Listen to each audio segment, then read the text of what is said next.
जय गुरुदेव।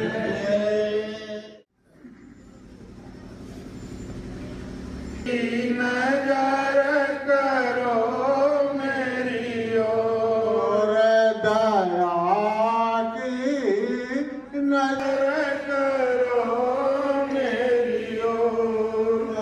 निस दिन तुम्हें निहारो सतगुरु, निस दिन तुम्हें निहारो सतगुरु। के नजर करो मेरी ओर। जैसे चंद्र चकोर हर की नजर करो मेरी ओर। जानू ना कमन भोल होई तन से, जानू न कमल भूल हुई तन से। लियो हमसे मुख मोर, बिहार के नजर करो मेरी ओर। जो अध्यात्म की जड़ें बहुत मजबूत बना रहा है, उसके द्वारा परिवर्तन होता है। बाकी जितने आवाजें लग रही हैं, ये सब अपने स्वार्थ की बात करते हैं। केवल ये गुरुदेव आध्यात्मिक वैचारिक प्रचार समिति या ये संगठन ये सारे विश्व के हित में बात करते हैं। इनका अपना कोई निजी स्वार्थ नहीं है, ना ये निजी स्वार्थ तक सीमित है। ये बात आपको समझ लेनी चाहिए। आज तो आपकी समझ कुछ नहीं आ रहा, क्योंकि कोई समिति कोई संगठन ऐसा आपके सामने आज तक आया ही नहीं है, तो लोगों को विश्वास नहीं। लेकिन समिति को तो अपने पर विश्वास है, क्योंकि ये समिति का गठन महापुरुष के द्वारा है, किसी सांसारिक व्यक्ति के द्वारा नहीं है। इस बात को धीरे धीरे लोग समझ जाएंगे। मैंने अभी दो ही एक आदेश आपके सामने रखे, जो किसी ने आज तक हिंदुस्तान में नहीं रखा। एक तो है शाकाहार। किसी मंदिर मस्जिद में चले जाओ, शाकाहार की आवाज कोई नहीं लगा। कोई प्रवचन करता और कोई नेता भाषण देने वाला, वो इस पर विचार बिल्कुल करता ही नहीं। जबकि संपूर्ण दुखों की जड़ है गंदा खान पान। लेकिन इस पर अभी गौर किसी का नहीं। दूसरा हमारा बिंदु है भारतीयता, कि वास्तव में अगर हम सच्चे भारतवासी हैं तो अपनी एक पहचान रखें, ताकि लोग दूर से हमें जान जाएं। ये भी काम कोई नहीं कर रहा। किसी समय संगठन में आप चले जाइए, ये भारतीय वेशभूषा का जिक्र कहीं है ही नहीं। ये भारत का नाम ऊंचे उठा रहा कि नीचे गिरा रहे हैं, ये भी इनको मालूम नहीं। लेकिन मैंने ये दो चीजें सामने रखी। तीसरा हमारा है रोटी और बेटी। ये भी तीन बिंदु मैंने लोगों के सामने रखे, वो भी अभी इशारा किया। इशारा समझ जाएंगे तो आगे काम में आ जाओगे, नहीं समझो तो कुदरत समझा देगी। अभी तो आपसे प्रेम पूर्वक कहा जाता है भाई कि अच्छे सच्चे काम में आ जाओ, अच्छा सच्चा खान पान करने लोगों, तुम्हारा पारिवारिक जीवन, सामाजिक जीवन, व्यवहारिक जीवन, ये सब कष्टों से मुक्त हो जाए। और नहीं मानोगे तो कुदरत है तैयार, उसको देर नहीं लगेगी। तुम्हारे सुनने में देर हो सकती, लेकिन उसके करने में देर नहीं। इस बात को बार बार कहता हूँ। तो मैंने ये बहुत जोरदार शब्दों में कहा है कि भारत देश के जिम्मेदार आप लोग इस चुनाव को टाल दीजिए। तुम्हारी स्थिति चुनाव की नहीं है, तुम्हारे पास कुछ भी नहीं है। और इसमें कुछ जो फूक जाएगा वो वापस नहीं निकलेगा। लिहाजा देश की स्थिति और जर्जर हो जाएगी, ये भारत की जनता की कमर टूट जाएगी। लिहाजा आप जिम्मेदार हो, अपनी जनता पर दया करो तो तुम दया के पात्र बन जाओगे। आपका भी कुछ जो किया है इरा बुरा वो माफ हो जाएगा, इतनी तो दया आपको मिली जाएगी अगर इस संदेश को आप पारित करते हैं तो।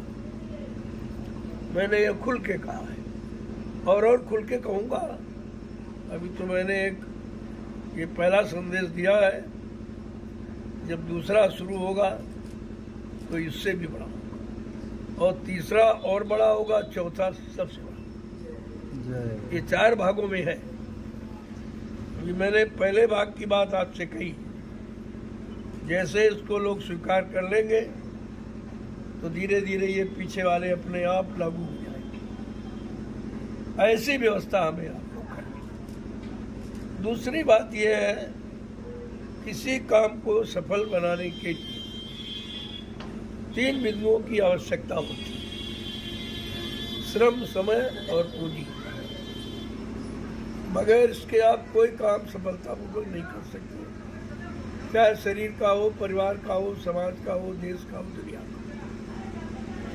3 बिंदुओं को लोगों को सोचना चाहिए, इस पर विचार करना चाहिए। श्रम क्या है, कौन कौन श्रम की परिभाषा समझ रहे हैं, कौन श्रम को मान्यता देकर अपना रहे हैं और कौन अपना समय निकाल रहा है। क्योंकि ये लोगों शपथ समारोह करते हैं, कसम खिलाई जाती, लेकिन है कुछ सब झूठ।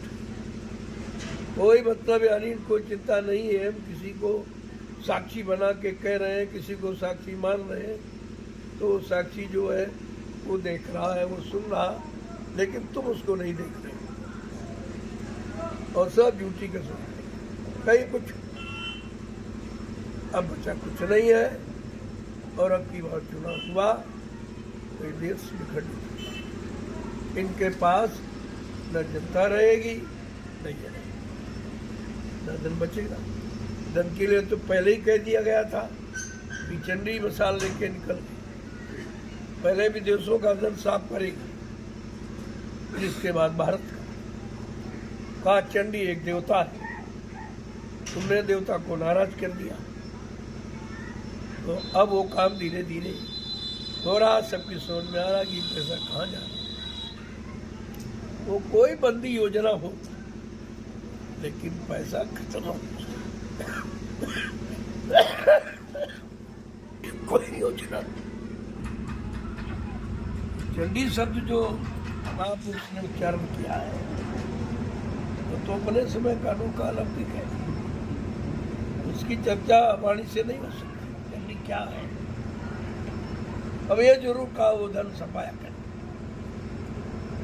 भारत चला गया, इस पर कोई गौर नहीं कर। तुम मांग करते हो सोने का सिक्का, ये सिक्का, वो सिक्का, तुम्हारे पास कुछ है, ये मांगे कहने से आ जाएगी। हाँ, कुछ बचा है, जो था वो सब। और ये बंदी व्यवस्था जो है, बंदी दास होता है, बंदी माने दास, और दास का कोई इसमें। इसलिए तुम्हारा कोई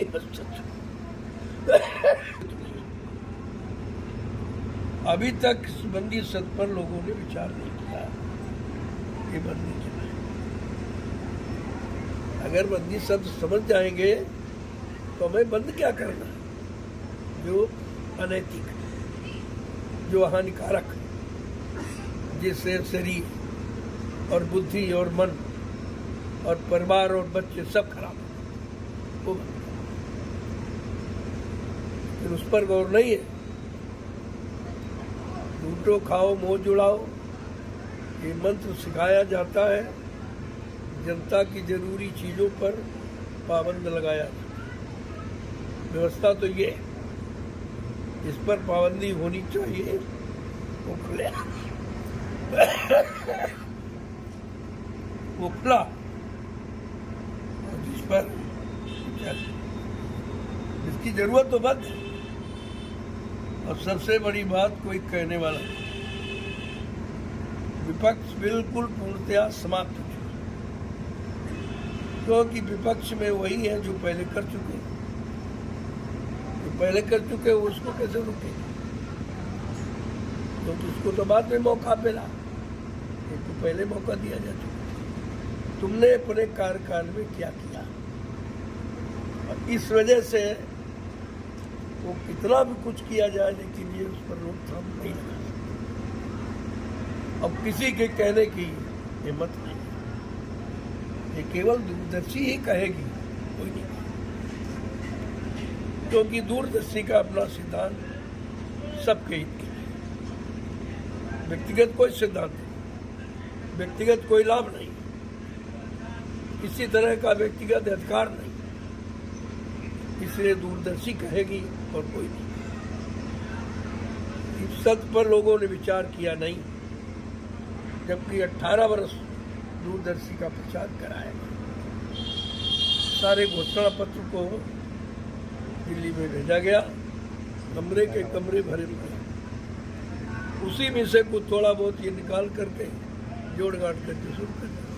बाकी इनके पास कोई योजना, कार्य करने की कोई योजना नहीं है। केवल चुनाव की योजना है, महंगाई बढ़ाने की योजना है, टैक्स लगाने की योजना है, मांसाहार पाने की योजना है, शराब ठेके खुलवाने की योजना है। इसके अलावा कोई भी ऐसी योजना नहीं है जिससे भारत की जनता को लाभ मिले। और आप सपोर्टर हो, तुमको अधिकार मिला है।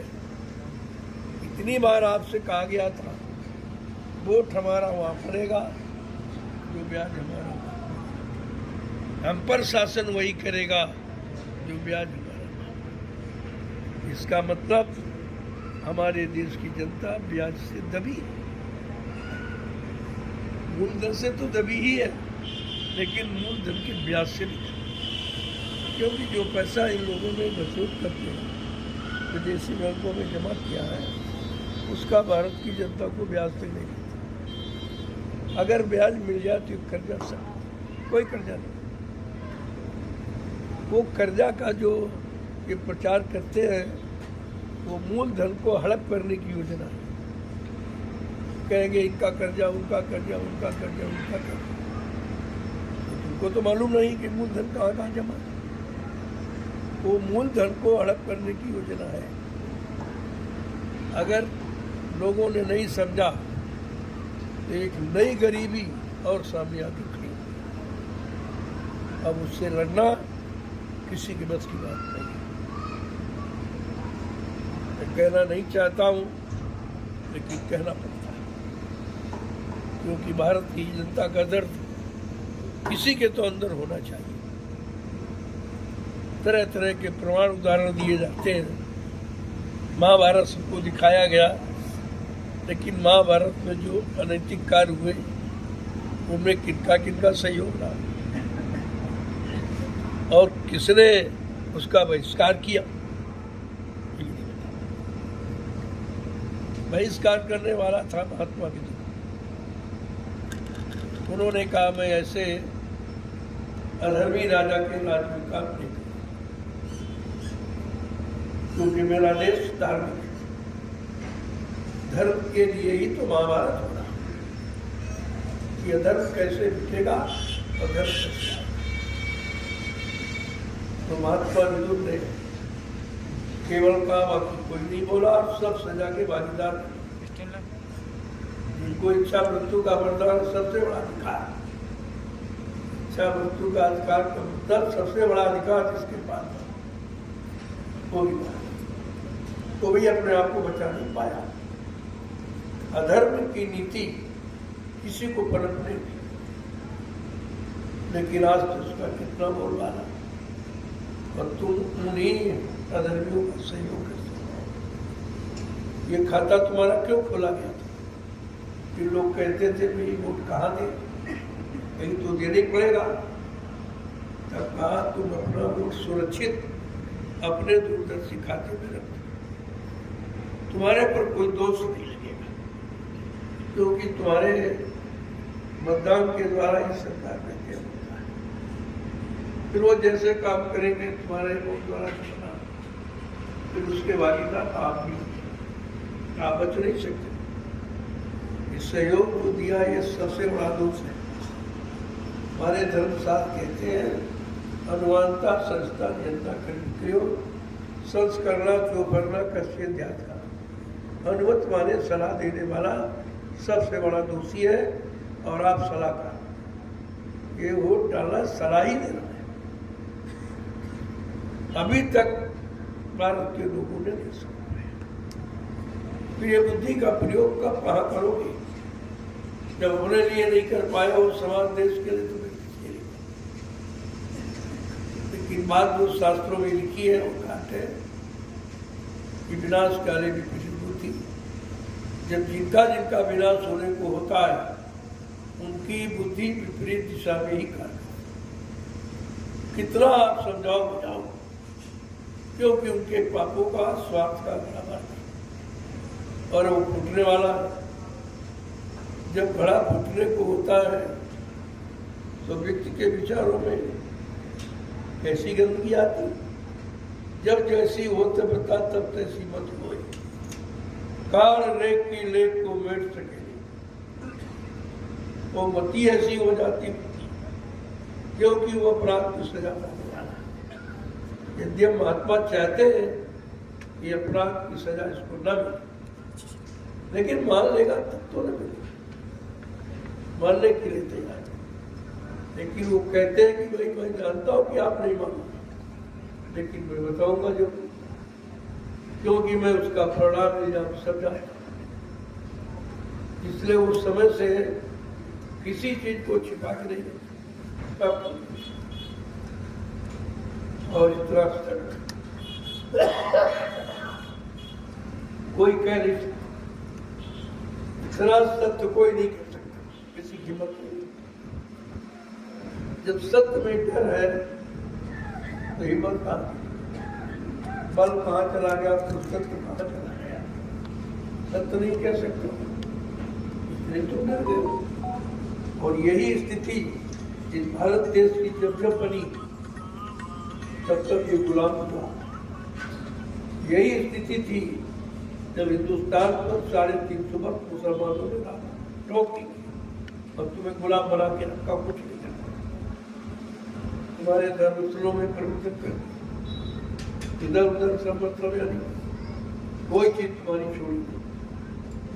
इसके बाद फिर तुम्हारी स्थिति ऐसी बनी तो मुट्ठी भर में आए थे, उन्होंने 200 वर्ष तुम्हारे पर डट के शासन किया और गुलाम बना के रखा। आज 70 साल में फिर तुम्हारी स्थिति बची। फिर तुम सत्य और धर्म नहीं समझ पा रहे हो, लिया जाए भाई प्रणाम, अच्छा नहीं। इतना इशारा बहुत है, ज्यादा कुछ कहना नहीं है। तुमको रास्ता मिला परमार्थ का, नाम की कमाई करो, क्या आपको बताया जाए उसको निशाना बना दे, उसको निशाना बना के रखो। जो मन से कहा जाएगा वो आगे होने वाला, जो नहीं होने वाला वो उसको कभी नहीं कर सकते। हमारा मतलब जो होगा उसी को कहा जाए। अगर कह दिया जाए फला तारीख को होगा तो तुम्हारा तो हार्ट अटैक ऐसे ही होगा। अगर इसकी परिस्थिति के बारे में बता दिया जाए तो तुम्हारा हार्ट अटैक हो जाएगा, फिर हमारा सब चला जाएगा, कुछ नहीं रहेगा, ये हो जाएगा वो हो जाएगा। लेकिन आपको समय से मौका दिया जाए कि अभी तुम अपनी एक एक कमाई पाई परमार्थ में लगा सकते हो, ये तुम्हारे साथ जाने वाला समय, बाकी कुछ नहीं। ये भी बात समझ में सबके नहीं आई। जैसी कमाई वैसी बुद्धि आई, बुद्धि वैसी ही आई। महात्मा कितना सारा संकेत कर हमारे समय कुछ नहीं आता। इसलिए जो मुंडा जी ने अभी बताया है, अभी तो इन्होंने कुछ नहीं कहा कि उनको मैंने बताया नहीं कुछ, केवल थोड़ा सा इशारा किया है। उसी से आपके सामने ये अपनी तरफ से कुछ नहीं कहते न करते, तो कोई सोचता नहीं, कोई मन रुकता है, ऐसा नहीं। जो आदेश मिलता है उसी का एक जन सेवक होते हुए समित में सबसे ज्यादा समय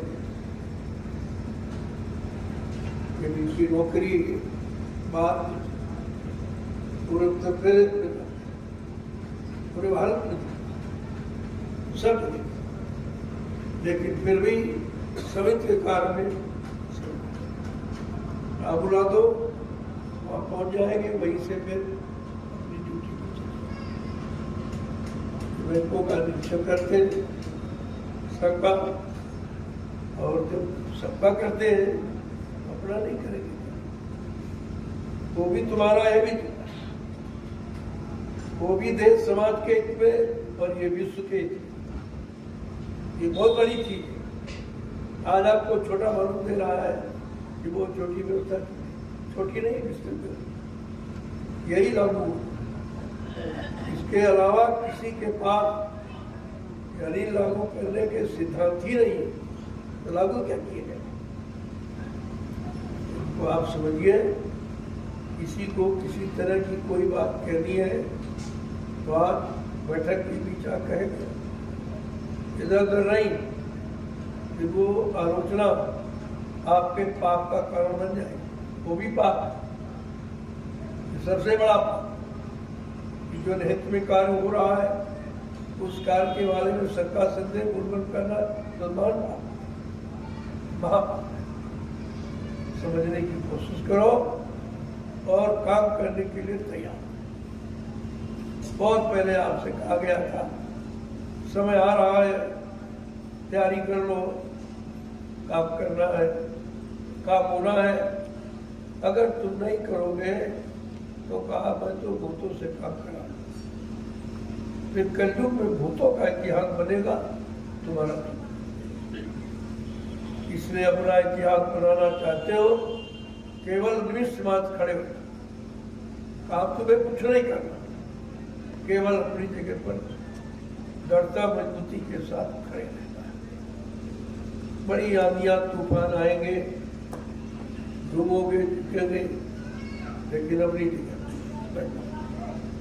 बहुत पेड़ कमजोर हैं, हम गिर जाते हैं और बहुत झूमते रहते, खड़े रहते, कोई फल नहीं, गिर जाने वाला फल नहीं दे सकता, कोई फल नहीं।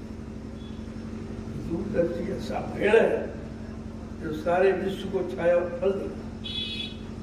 छोटी मोटी चीज नहीं है, ये महात्माओं का शोध है कि आखिरकार सृष्टि को लाभ कैसे पहुंचाया जाए। पूरी सृष्टि के लाभ की नहीं, लोग तो भी उसको राजनीति पक्ष में समझते हैं। मैं कहा तुम राजनीति भी नहीं जानते, तुम भ्रष्ट नीति को राजनीति कहते हो, तुम्हारे कहने से राजनीति थोड़ी हो जाएगी। जब तक राजनीति की स्थापना नहीं करो, और नीति की स्थापना संत महापुरुष कहते हैं। जब संत महात्मा नीति की स्थापना कर देंगे तब राजा राज्य करेगा। अगर नीति नहीं है तो राजा स्वयं नीति का निर्माण नहीं कर सकता, ये उसके बस की बात नहीं है। इसलिए हर युग का इतिहास कहता इतने यहाँ पर राजा सम्राट महाराजा आए, सबने अपने अपने गुरु को आगे रखा। गुरु माने सलाहकार, गुरु माने ज्ञान, जो सबके लिए सच्चा ज्ञान, सबकी सुख शांति का रखता। वो ये दान दक्षिणा लेने वाला गुरु नहीं, सुख शांति देने। तो आपको तो इस पर विचार करना चाहिए। संदेश तो आप लोग, मैं तो पूरे भारत में खुद ही दवा कर, कुछ लोग आए चले गए, आए चले गए, आए चले जाएंगे। तुमने भाई अपने आप से पूछ के काम शुरू किया जो तुम्हारे न रहने पर बंद कर। मैंने जिस काम को शुरू किया है वो काम करके ही मानेंगे। अगर आपका सहयोग है तो आपका नाम हो जाए, जैसे अन्य भक्तों का अन्य युगों में नाम हुआ, सहयोग किया। इसलिए इस कलयुग का भी भक्तों का इतिहास बनाना चाहते, इसलिए आपको शामिल किया जा रहा। तरह तरह की योजनाएं, प्रबंध कार्यप्रणाली का मतलब बहुत विस्तृत है। सारे विश्व का प्रबंध, सारी समस्याओं का प्रबंध, सारे दुखों को निवारण का प्रबंध, ये चीज नहीं है। अभी केवल प्रबंध सब मैंने आपको दिया, लेकिन इसकी विस्तृत योजना नहीं की है। लेकिन धीरे धीरे सब में आप समझ जाओगे कि तुम्हारा प्रबंध, तुम्हारे परिवार बाल बच्चों का प्रबंध, तुम्हारी मानव समाज का प्रबंध, तुम्हारे विश्व में रहने वाले सारे लोगों का प्रबंध, ये छोटा मोटा प्रबंध शब्द नहीं बोलता है, क्योंकि प्रबंध कार्यप्रणाली आज तक किसी ने बनाई नहीं। हमारा जो भी कदम उठेगा वो बिल्कुल अलग था, जो कभी यहाँ किसी ने किया ही नहीं। वहां तक उसकी बुद्धि ने सोचा ही नहीं, और सबके सामने हो रहे हैं, अब तो वही नकल करना नकल करो। लेकिन हमारी योजना की नकल करने की तुम्हारे नकल नहीं है, नकल भी नहीं कर सकते लोगों कुछ पर।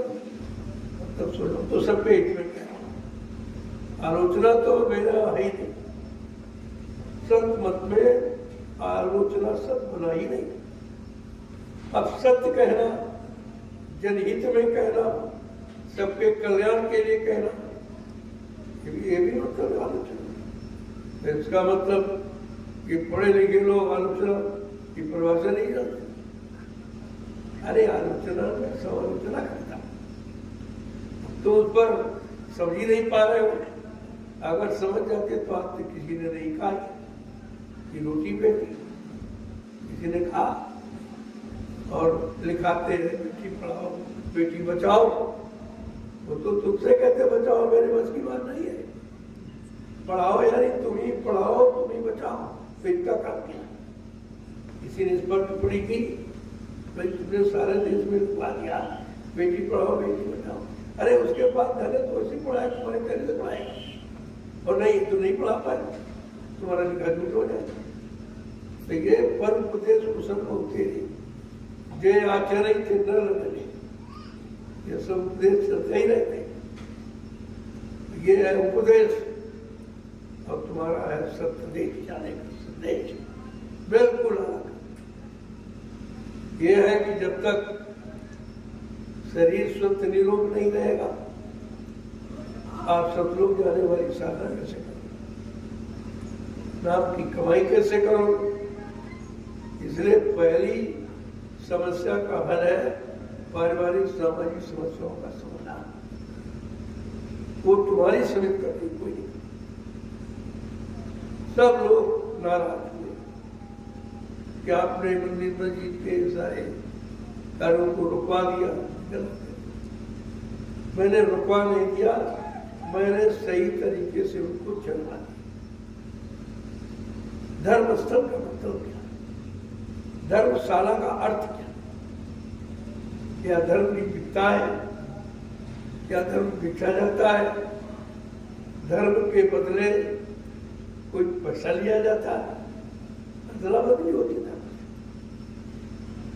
आश्रम कितने नए शरण बने और कितने पुराने, लेकिन जो काम तुम्हारे सदगुरुधाम में हो रहा कहीं, हर व्यवस्था निःशुल्क।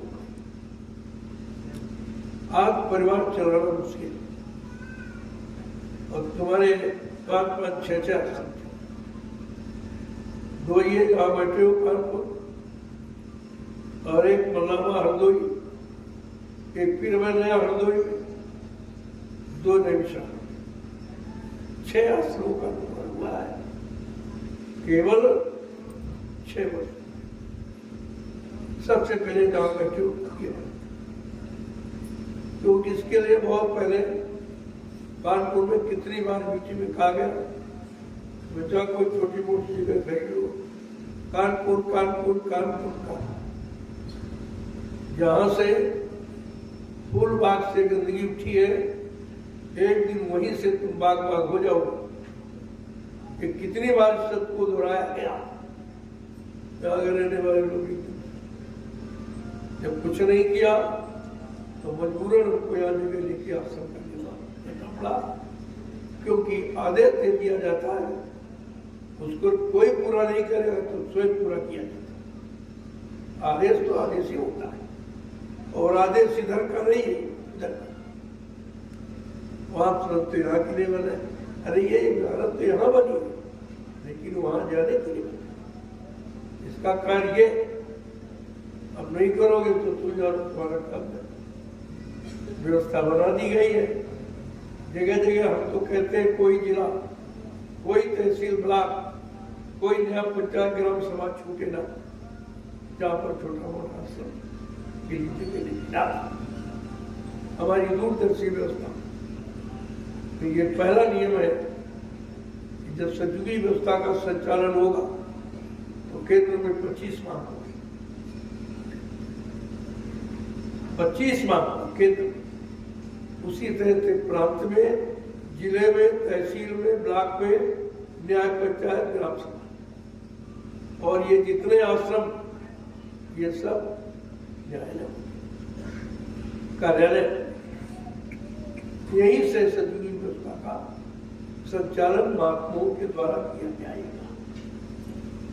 महात्मा कोई दाढ़ीवार नहीं होता, महात्मा कोई कपड़े नहीं, कोई जात बिरादरी नहीं, महाराज जिसकी आत्मा के अंदर सबकी आत्माओं के लिए जगह, तुम्हारा काम सबकी।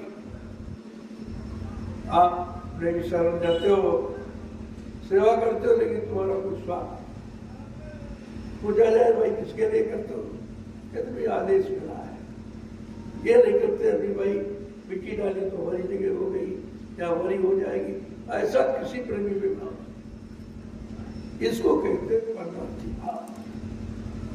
आपने जो मेहनत की है वो वर्णनीय, उस मेहनत को देखकर सबके जवान बंद है कि दिन में कोई परिश्रम नहीं करता, और न भी भूमि पर लोग रात में श्रमदान से बचा, इतने उत्साह से आपने काम किया है। ये समय का युग का छोटा काम नहीं है, जहां लोग कुछ करना ही नहीं चाहते और वहां तुम कर रहे हो। घर में अपने तुम भी नहीं करते हो, लेकिन आश्रम में करते हो, क्योंकि आश्रम का निशान तुम्हारा परमात्मा। इसलिए जो टोलियों का गठन किया गया है, मैंने बहुत पहले इशारा किया था कि 11-11 की टोलियां बना दीजिए, आपका काम सरल हो जाएगा और सबको सेवा का मौका मिल जाएगा। आगे आने वाली भूमिका व्यवस्था के लिए ये लोग सब यानी मतलब शिक्षित हो जाएंगे। इसलिए जो भी इशारा हो उसको आप छोटा संकुचित दायरे में कभी मत सोचिए। परमार्थ का रास्ता बहुत विस्तृत है, क्योंकि वो सब किसी एक व्यक्ति जाति के लिए नहीं होता, और यहाँ परमार्थ कोई करना नहीं चाहता। कहीं चले जाओ, सब जगह व्यापार घुस गया, सब जगह, चाहे धर्म का हो, चाहे राज का हो, परिवार का, समाज का, सब। तो आपको जो बताया गया जो शेष है उसको मंडल जी से कहूँगा एक बार खोलकर सबके समक्ष दो। किसी के अंदर कोई बार किसी का संदेह डाले जाए जो मेरा स्वास्थ्य खराब है, मैं ऐसे खराब स्वास्थ्य में संदेह देता है। इतनी सर्दी होगी, मैं बाढ़ मैं मंच पर ही रहा, जगह जगह संदेश देकर मैं जाना तो 11 आश्रम था, लेकिन 9 महीने से लगभग ऊपर हो गया था, मैं यहाँ नहीं आया। हमने चलो व्यवस्था देख ली जाए, मैं कहा 30 तारीख तो निकल गई, चलो एक मीटिंग का आयोजन कर। तो हमने आके बैठा, उसने कहा आगे बड़ी खुशी की बात है कि आप आदेश पालन करना सीख गए, ये बहुत बड़ी बात है। ये जनसंख्या इस बात को प्रमाणित करती है कि लोग आदेश पालन करना सीख गए। अब इनके दिल में आदेश बैठ गया और आदेश ही सब कुछ है।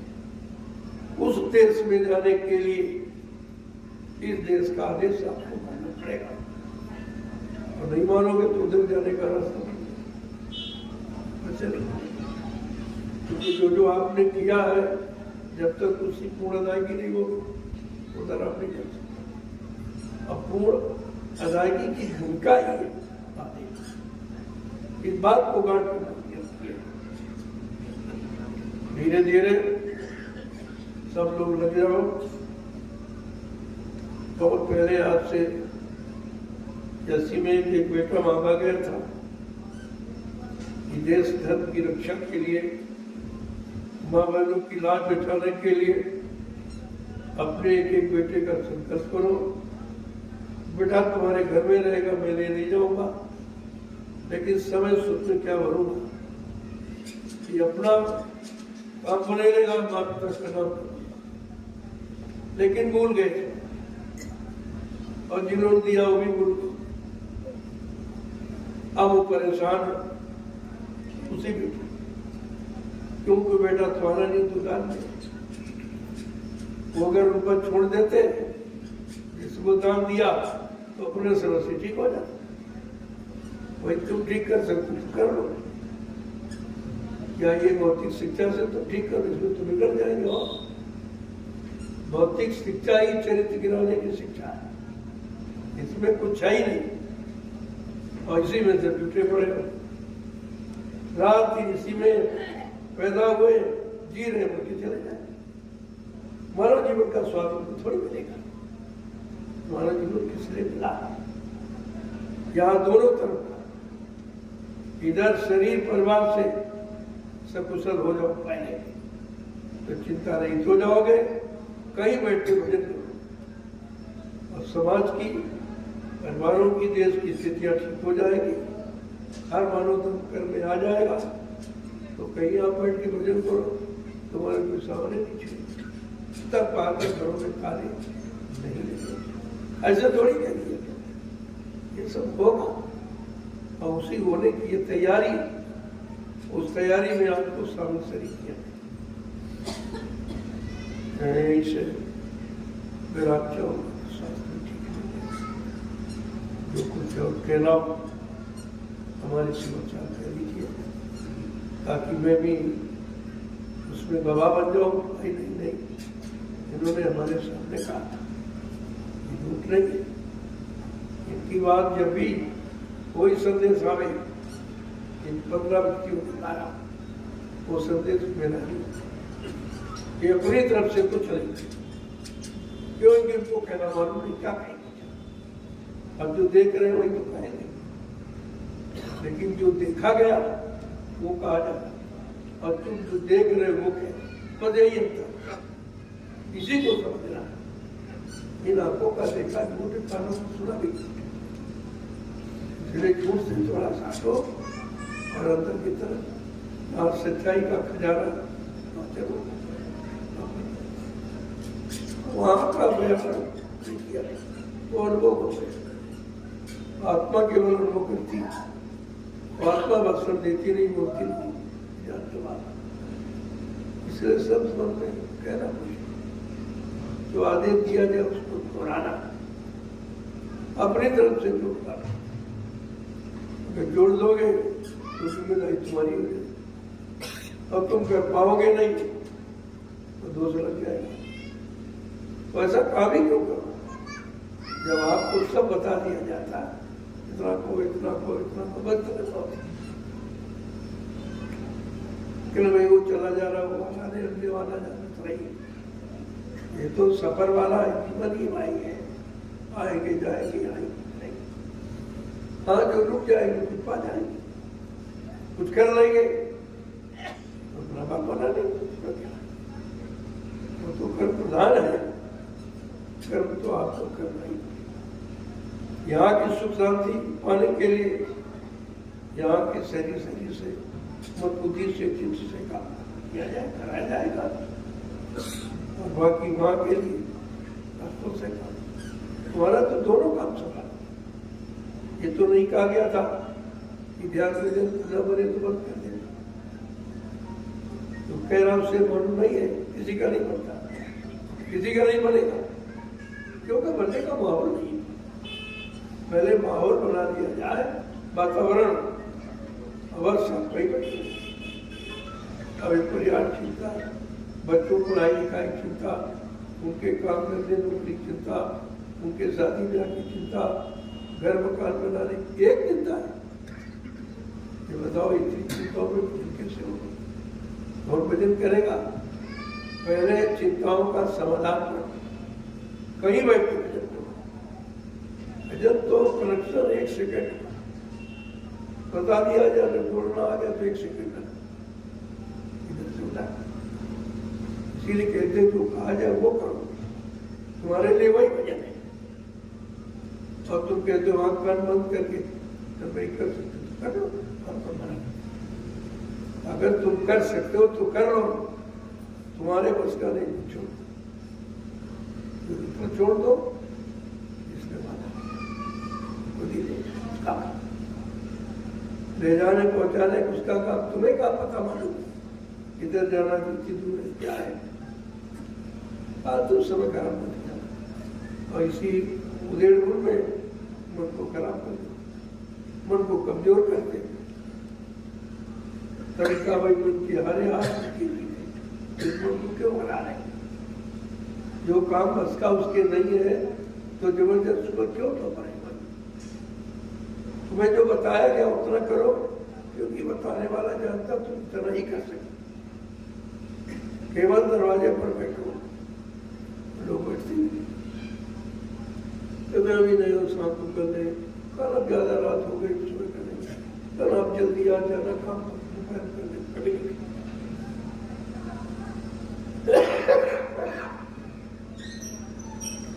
काल रिपोर्ट करने वाला कभी कर ही नहीं सकता। इसलिए टाइम टेबल बना दो, हर चीज का टाइम टेबल बन जाता है।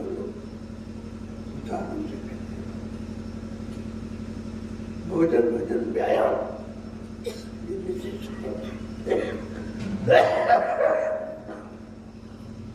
इनका समय निश्चित होना चाहिए। जब निश्चित समय कर लोगे तो उस समय अपने आप तुम्हारी जो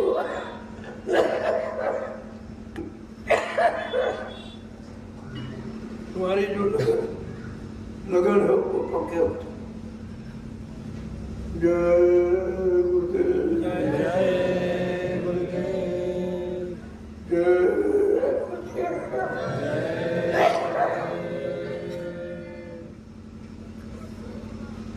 जो कुछ शेष रह गया वो, या किसी को कोई शंका तो पुनः दोहरा दिया बुद्धि नहीं है, दोहरा दिया जाएगा। तो आपने एक एक पैसा हमारे हाथ में दिया,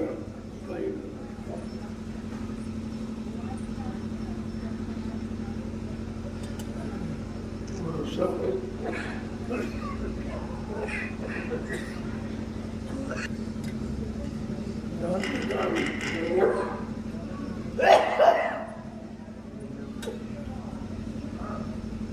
दान का मतलब देकर नहीं दिया, परिभाषा तो ये कि देकर भी नहीं दिया। ऐसा भाव है तो अयम भाव में मनुष्य कोई चिंतन नहीं करेगा, पाप के आध्यात्मिक रास्ते में कोई बाधा नहीं। मैंने कोई संख्या निर्धारित नहीं से जो अभी तक मथुरा में आपने किया तो लोग क्या क्या बात पर सेवा देते थे, हो गई काम। तो मथुरा का कुछ सामान प्रयोग किया, कोई गाड़ी घोड़ा कुछ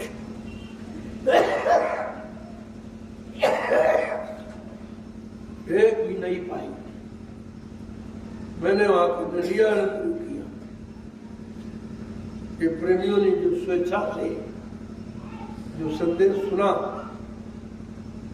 उनको सच्चाई जब मालूम हुई, धीरे धीरे धीरे जो स्वेच्छा से कर तो उन्होंने हमसे कहा कि आप तो सीमा निर्धारित कर दी, नहीं, दान की कोई गिनती नहीं होती, ऐसा काम यहाँ से कोई उम्मीद मत करना। बहुत से लोग आश्रम पर आए, कहने दान पात्र कहाँ मिले, ये पात्र यहाँ नहीं है, यहाँ सुपात्र अगर है तो उसको दान पात्र की जरूरत है क्या? पात्र को दान पात्र की आवश्यकता नहीं होती है। इतनी जल्दी ये काम हुआ, एकदम लोगों के अंदर बिजली से दौड़ गई कि क्या से क्या, न सेवा लेते हैं, न सेवा कुछ कहते हैं। एक मथुरा में 60 साल आपने सेवाएं दी, पूरी संगत ने तो एक आश्रम, और जहाँ संगत विकट हुई है और स्वेच्छा से प्रेमियों ने दिया तो 3 5 आश्रम 6 आश्रम। छोटी बात नहीं है, मीडिया में इस पर बहुत लोग एक बार यहाँ भी इंक्वायरी करने आए, वहाँ भी गए, उनसे पूछा गया भाई आप सेवा लेते नहीं है, 6 आश्रमों का निर्माण कहाँ से किया? हमने कहा बैंक देखना सकते हो, अच्छा तो बताओ, बता दो। कुछ मुझे नहीं, अपने आप बता रहे हैं। बैंक पहला कार्यक्रम नहीं सर, उसी में अपने प्रेमियों से कहा कि भाई ऐसा है कि हम आपके लिए दूसरे की जगह कब तक मानते रहेंगे, आप इतने लोग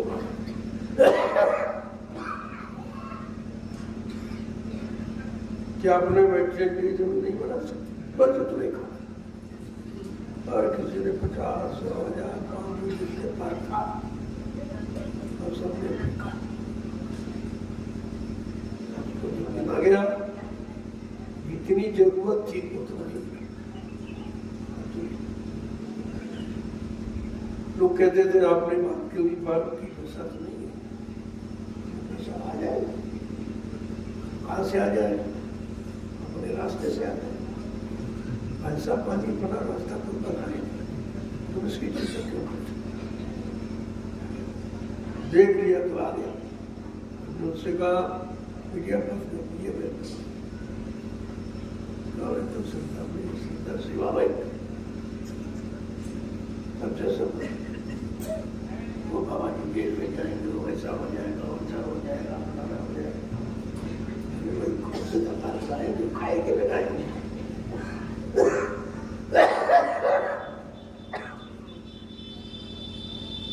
मेरे नाम 1 इंच जमीन, न मेरा कोई खाता है पैसे, मैं जैसा बैठा हूँ बस ऐसे, और ये भी तुम्हारा सतिया कुछ नहीं पता, अपना कुछ है ही नहीं, इसलिए मैं कभी तुम्हारा दिवा अपना नहीं समझता। हाँ, लगाना अपना कर्तव्य समझता हूँ, लेकिन अपना और इसी तरह आप लोग रहो, निश्चित रहो, काम हो जाएगा, काम हो जाएगा। लोग इस पर बड़ा तर्क करते हैं, बड़ी खोज करते हैं, लेकिन बातें नहीं, कुछ है नहीं तो बात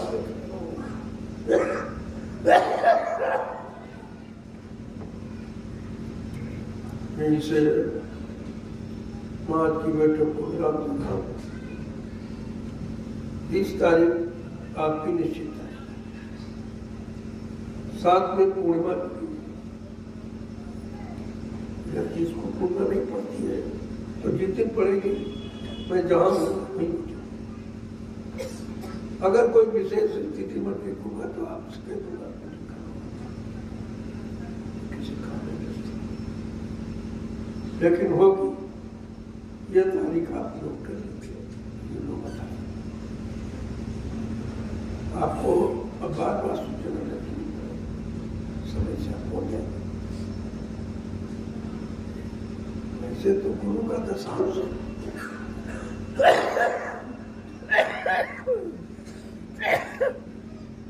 उससे केवल एक दिन मांगा जा रहा है। दशांश दिनों की गिनती करो, 365 दिन में दशांश कितना हुआ?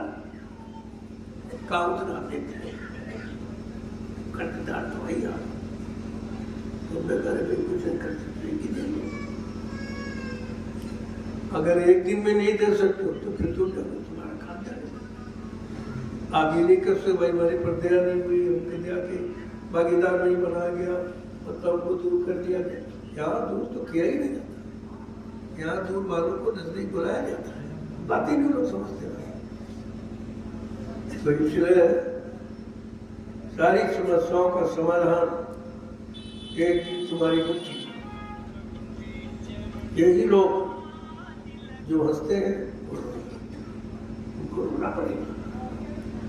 इतना मतलब छोटा काम, सस्ता काम हम नहीं कर पाए, तो घर का काम तो करना, इसे छोटा काम एक दिन आपको समय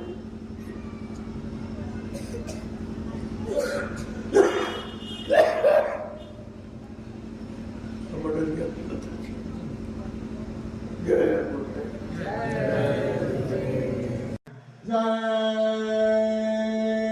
गुरुदेव। आज बहुत सुहाना दिन, आज प्रकृति भी देखिए खिली हुई प्रकृति है और आज का दिन बहुत ही सौभाग्यशाली। और राष्ट्रीय मीटिंग आज यहाँ हमारे गबराहा आश्रम पर संपन्न हो रही है, जिसके लिए हम आप सबका आभार व्यक्त करते हैं। जय गुरुदेव, जय गुरुदेव। कार्यक्रम प्रारंभ किया जाए इससे पूर्व हम लोगों का कौतूहल है, बहुत उत्सुकता है कि हमारे एक प्रेमी भाई मास्टर साहब हैं मिश्रा जी और उनकी धर्मपत्नी भी यहाँ पर मौजूद हैं। और हम जय गुरुदेव आध्यात्मिक प्रचार समिति की तरफ से उनका अभी तक कोई स्वागत अभिनंदन नहीं कर पाए हैं। उन्होंने हमारे स्वामी जी महाराज, हम सबके स्वामी, हमारे नहीं हमारे सबके स्वामी जी महाराज परम संत बाबा जय गुरुदेव जी महाराज जी को फॉर्च्यूनर गाड़ी भेंट किए हुए थे। ये गुरु महाराज जी के मास्टर साहब मिश्रा जी और उनकी धर्मपत्नी का हार्दिक गुरु महाराज जी के समक्ष उनका हार्दिक अभिनंदन और वंदन करेंगे। मैं उनसे अनुरोध करूंगा कि वह मंच के सामने आए और हम लोगों का फॉर्च्यूनर करें।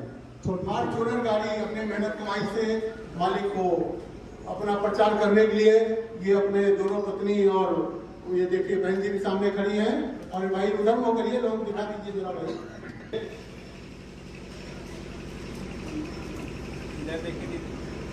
उसमें भी इनका पूर्ण योगदान रहा, इसलिए हम लोग इनका जय गुरुदेव के साथ अनुरोध करेंगे इनका स्वागत के लिए। जय गुरुदेव, जय गुरुदेव, जय गुरुदेव, जय गुरुदेव। तो बहुत बड़ा तो हम लोग नहीं इकट्ठा कर पाए हैं, लेकिन भाव सहित जो भी मिल जाए, एक गिलास पानी भी वो काफी है। तो हम चाहेंगे ये भाई बहन के लिए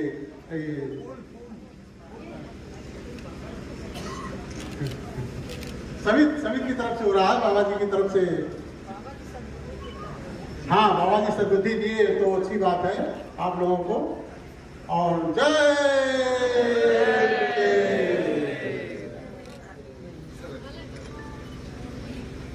गिने रहिएगा, नहीं तो मिलावट हो जाए।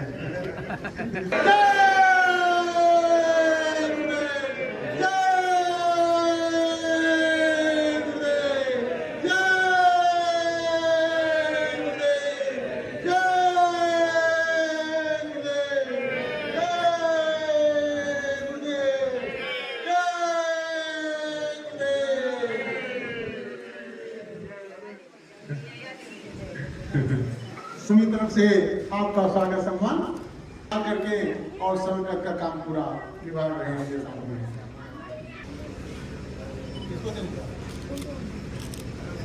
ये सीमा दीदी है दिल्ली राज्य से, अपनी तरफ से साल सम्मान दे रही हैं। जय गुरुदेव।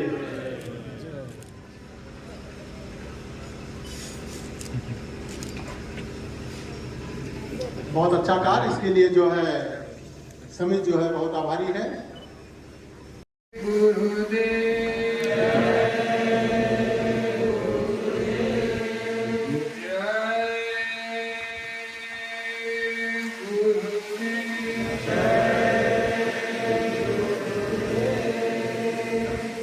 सर्वप्रथम परम पूजनीय स्वामी जी महाराज के पावन चरणों में कोटि कोटि प्रणाम।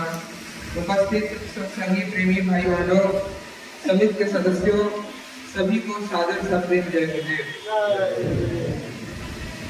पहले समिति के जो सदस्यगण हैं उनके नामों से सभी को परिचित करवा दिया जाए। सर्वप्रथम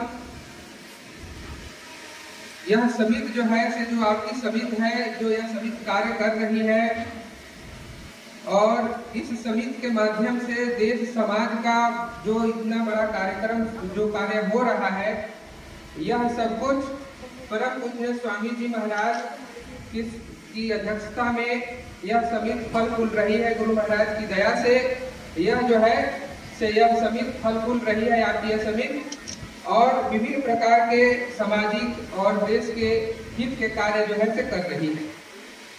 तो गुरु महाराज जो है से समिति के संरक्षक एवं अध्यक्ष श्री राजेश कुमार गंगवार जी जो पीलीभीत से हैं, उपाध्यक्ष हैं, श्री कमल नयन वर्मा जी अयोध्या से महासचिव, श्री सुनील कुमार मौर्य जी मऊ से महामंत्री हैं, श्रीमती सीमा शर्मा जी कोषाध्यक्ष दिल्ली से, श्री जयनाथ मंडल मैं लखनऊ से आय व्यय निरीक्षक हूँ, श्री हरिनाम सिंह यादव वकील साहब यह सीतापुर उत्तर प्रदेश से वकील साहब है, विधिक सलाहकार। उसके बाद श्री कृष्ण बिहारी जी बलरामपुर से हैं, श्री कैलाश राम जी गाजीपुर उत्तर प्रदेश से, श्री राजमणि राम जी यह मुंबई महाराष्ट्र से हैं, श्री महेश कुमार गौतम बुद्ध नगर उत्तर प्रदेश से, श्री ताराचंद जी उत्तराखंड से, श्री निरंजन लहरे जी हैं यह छत्तीसगढ़ से, श्री चुन्ना राम जी राजस्थान से, श्री राजेंद्र कुमार यादव जी झारखंड से, श्री राम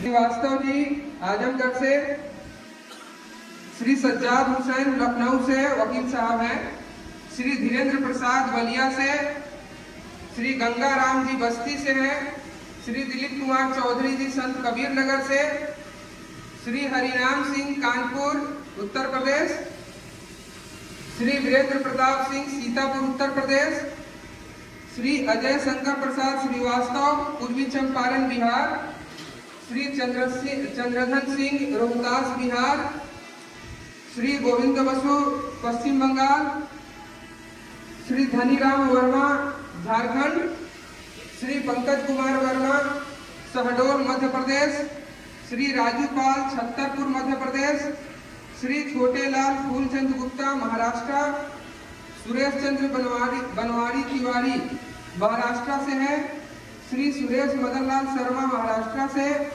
श्री आदित्य कुमार प्रजापति गुजरात से, श्री सिद्धूमणि पटेल कटनी मध्य प्रदेश से, श्री अशोक कुमार हरियाणा से, श्री हरदेव मणि त्रिपाठी देवरिया उत्तर प्रदेश से, श्री मंगल देव यादव पटना बिहार, श्री शंकरलाल वर्मा कौशाम्बी उत्तर प्रदेश, श्री रामपाल जी पीलीभीत उत्तर प्रदेश।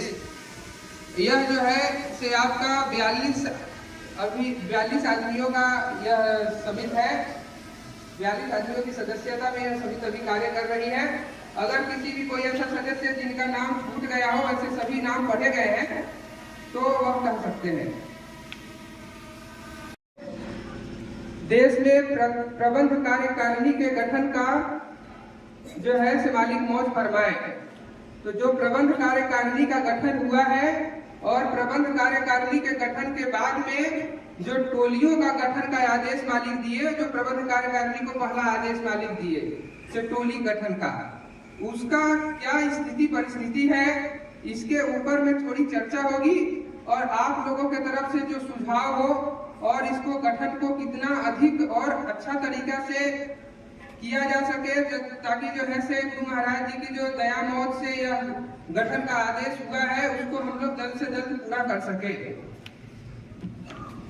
भारतवर्ष में अभी जो जिले हैं, कुछ जिले इधर में नए बढ़ गए हैं, तो नहीं तो 700 कुल मिलाकर 766 जिले हैं, जिसमें से केंद्र शासित प्रदेश के भी जिले इसमें सम्मिलित हैं।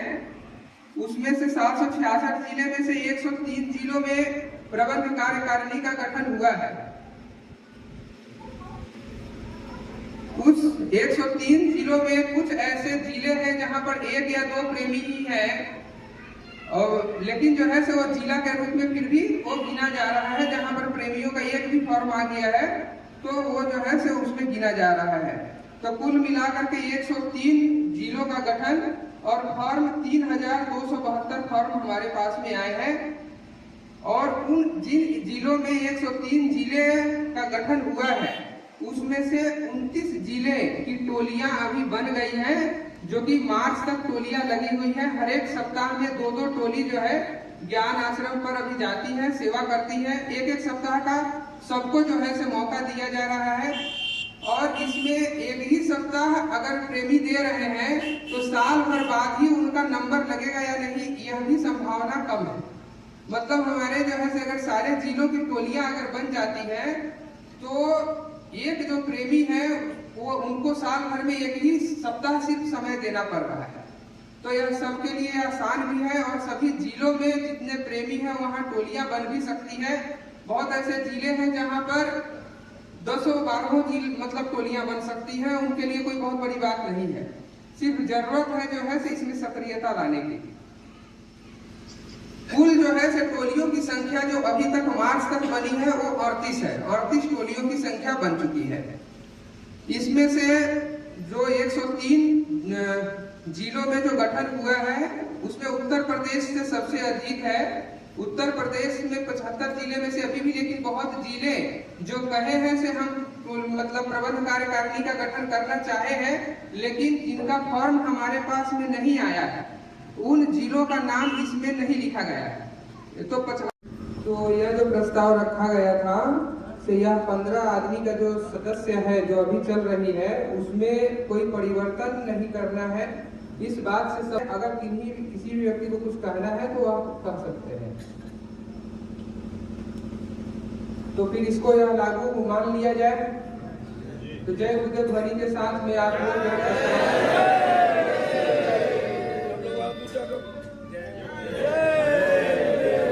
ये समर्थन का प्रतीक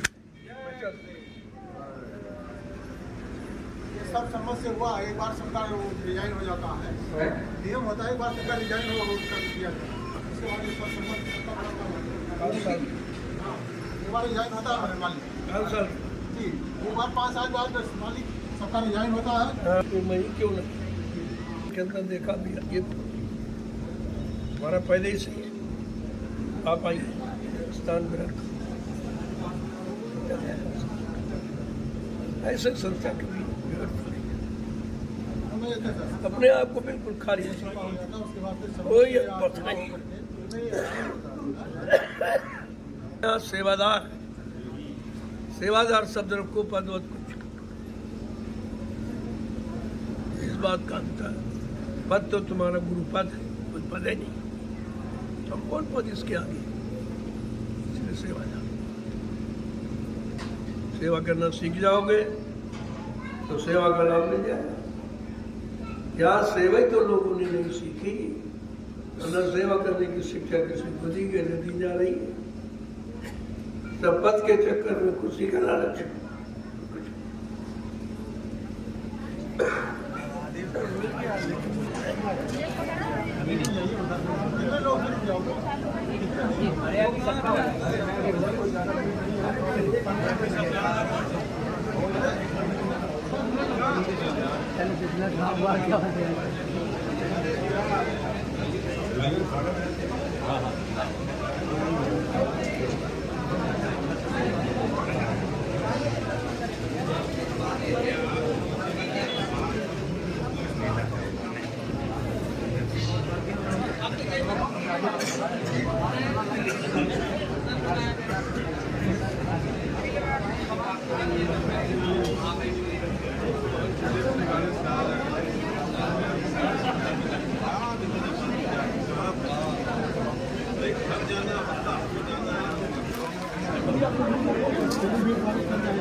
तमाम नदी